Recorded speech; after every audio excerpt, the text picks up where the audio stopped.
Well, the brand to generics policy has been developed over many months after discussions with GPs, and it has the support of the local medical committee and was signed off by the governing body in November 16. The CCG believes it could save around £100,000 per year from the changes proposed, and of course that money will be used on other patient services. And the policy applies to all patients currently on branded drugs where a generic is clinically suitable, and it aims to reduce the unnecessary spend from branded generics where there are suitable alternatives.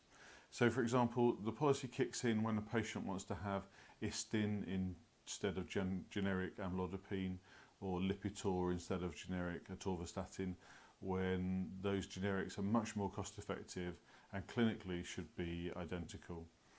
I mean, doctors know that there are a number of situations where a brand is clinically needed because a patient's condition needs the same brand for reasons of bioequivalence, diltiazem perhaps, or familiarity with a product. The inhalers are good examples of that.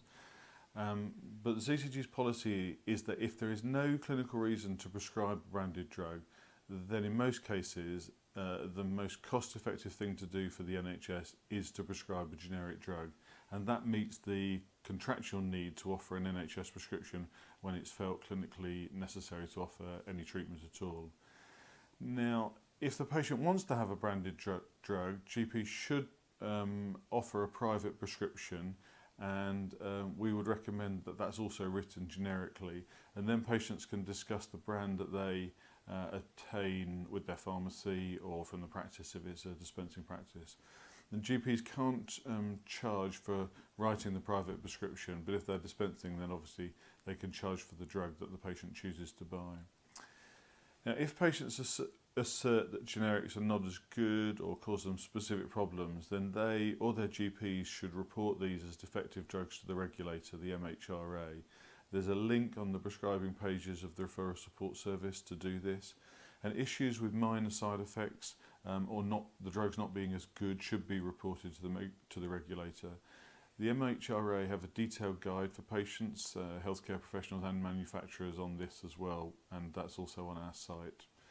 Now, as far as the prescribers of generic drugs are concerned, they should be clinically the same, and because the NHS is a national service and the CCG needs to get the best value from the limited resources there are, then local GPs and prescribing nurses should prescribe on the NHS generic drugs unless other brands are even more cost effective, and we know that is the case for some so-called branded generics, or if there is good clinical reason to do otherwise.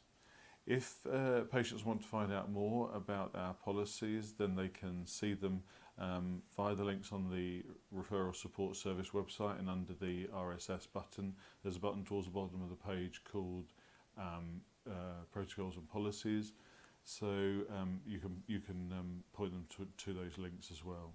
Anyway, thank you for watching. I'm Dr. Sean O'Connell. I'm the CCG's GP lead for prescribing and planned care, and we hope that this policy will enable the prescribers in the Vale of York CCG to help us achieve our aim of providing the best health and well-being for everyone in our community.